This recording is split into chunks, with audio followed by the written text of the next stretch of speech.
আসসালামু আলাইকুম everyone, welcome back to my channel. আজকে আমি সকালের নাস্তার জন্য পাউরুটি দিয়ে তুলার মতো নরম তুলতুলে হেলদি একটা ব্রেকফাস্ট রেসিপি বানাবো। আর এটা খেতে মাশাআল্লাহ এত বেশি মজার হয়, এটা বানানোর সাথে সাথে একদম পেট ফাঁকা হয়ে যাবে। বাচ্চা থেকে বড় সবাই ভীষণ পছন্দ করবে। নাস্তাটা দেখে মনে হতে পারে এটা নামি দামি কোনো একটা নাস্তা, আর এটা বানানো হয়তো বা অনেক বেশি কঠিন, কিন্তু না, এটা বানানো খুবই সহজ। সেই সাথে একদম হাতের কাছে থাকা কিছু উপকরণ দিয়ে বানানো যায়। আমার কাছে পাউরুটি দিয়ে এই নাস্তাটা ভীষণ ভালো লেগেছে, একেবারে ইউনিক। আশা করছি আপনাদেরও ভালো লাগবে। তাহলে চলুন আর কথা না বাড়িয়ে দেখে আসি আজকের মূল রেসিপিটা।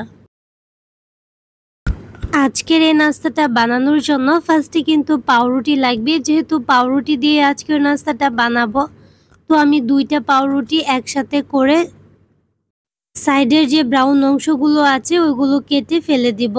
যদিও আমি এগুলা ফেলে দিব না, রেখে দিব, পরবর্তীতে এগুলা দিয়ে ব্রেড গামস বানিয়ে নিব।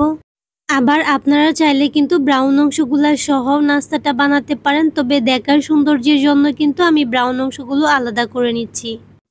এইখানে আপনারা একটা বিষয় কিন্তু খেয়াল রাখবেন, সেটা হচ্ছে দুইটা পাউরুটির স্লাইস একসাথে করে কেটে নিতে হবে।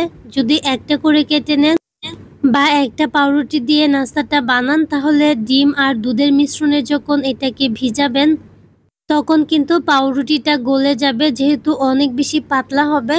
যার জন্য এটা অবশ্যই মনে রাখতে হবে দুইটা পাউরুটি একসাথে করে কেটে নিতে হবে।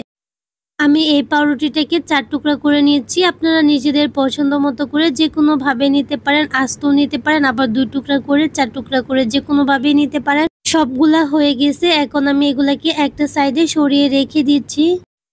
যেহেতু আমি একটা প্যাকেট পাউরুটি নিয়েছি, অনেকগুলোই হয়েছে, যার জন্য 2টা ডিম লাগবে। পাউরুটি যদি কম নেন তাহলে একটা ডিম নিলেই হবে। নাস্তাটা বানানোর 10 থেকে 15 মিনিট আগে কিন্তু ডিমটাকে ফ্রিজ থেকে বের করে নেবেন। এখানে স্বাদ মতো চিনি দিয়েছি। যেহেতু পাউরুটিগুলো মিষ্টি হয়, অবশ্যই এই মিষ্টিটা একটু আপনারা আন্দাজ করে দিবেন। আমার এই মিষ্টিটা একটু বেশি পরিমাণে হয়ে গেছিলো, আর একটু কম দিলে একদম পারফেক্ট হতো। আমি কিন্তু এখানে 2 টেবিল চামচ দিয়েছিলাম চিনি। আমার এখানে 1.5 টেবিল অথবা 1 টেবিল চামচ চিনি দিলেই হয়তো। আগে থেকে জাল করে রাখা দুধ দিয়ে দিয়েছি। দুধটা অবশ্যই ঠান্ডা করে তারপরে দিতে হবে। আমি এখানে 1 কাপের 4 ভাগের 3 ভাগ দুধ দিয়েছি। ভ্যানিলা এসেন্স দিয়েছি। ডিমের যে একটা বাজে স্মেল আছে ওইটা চলে যাবে। ভ্যানিলা এসেন্স যদি না থাকে 1 চিমটি পরিমাণ এলাচ গুঁড়ো দিয়ে দিবেন। স্বাদ মতো লবণ দিয়ে খুব ভালোভাবে আবারও এই মিশ্রণটাকে মিশিয়ে নিচ্ছি একটা উইক্স দিয়ে। ডিমের মিশ্রণটা কিন্তু আমার খুব ভালোভাবে ফেটানো হয়ে গেছে। এখন আগে থেকে পাউরুটিগুলো যে আমি কেটে রেখেছিলাম এক একটা নিয়ে ডিম দুধের মিশ্রণে খুব ভালোভাবে ভিজিয়ে তারপর একটা প্যানের মধ্যে দিয়ে দিব। তার আগে প্যানের মধ্যে আমি অল্প একটু বাটার দিয়ে দিচ্ছি। আমি এগুলোকে বাটার দিয়ে আজকে ফ্রাই করে নিব। আপনারা চাইলে তেল অথবা অলিভ অয়েলও দিতে পারেন, আবার চাইলে ঘিও দিতে পারেন। বাটার অথবা ঘি দিলে এটার ফ্লেভারটা অনেক বেশি ভালো আসে। আর এটা কিন্তু চুলার আঁচটাকে একদম লোতে করে রান্না করতে হবে। যেহেতু পাউরুটি খুব দ্রুতই কিন্তু এগুলা পুরা হয়ে যায়, কালার চলে আসে। আর এগুলা কিন্তু নরম হাতে উল্টিয়ে দিতে হবে, যেহেতু ডিম দুধের মিশ্রণে এগুলাকে দেওয়া হয়েছে। পাউরুটিগুলো এভাবে ভাজতে 3 থেকে 4 মিনিটের মতো মাত্র সময় লাগবে। তো পাউরুটিগুলো আমি এভাবে ভেজে নিচ্ছি। আর আপনাদের সাথে একটা রিকোয়েস্ট করছি, যারা আমার চ্যানেলে আজকে নতুন আছেন, যদি আমার রেসিপিগুলো আপনাদের কাছে একটু ভালো লেগে থাকে তাহলে প্লিজ চ্যানেলটাকে সাবস্ক্রাইব করে পাশে থাকা বেল আইকনটা অন করে দিবেন। আর হ্যাঁ, যারা অলরেডি এই কাজটা করেছেন তাদেরকে অসংখ্য ধন্যবাদ।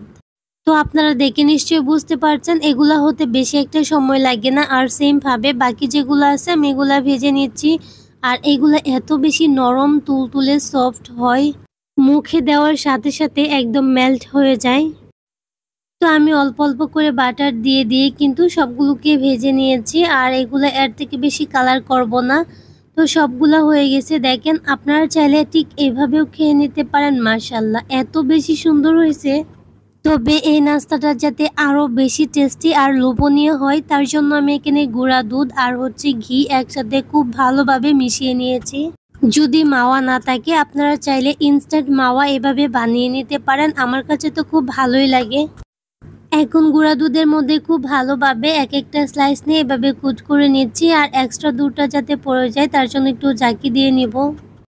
আর বাকি যেগুলো আছে সবগুলো কিন্তু সেম ভাবে করে নিচ্ছি। আশা করছি আমার আজকের এই হেলদি ব্রেকফাস্টটা আপনাদের কাছে খুবই ভালো লেগেছে।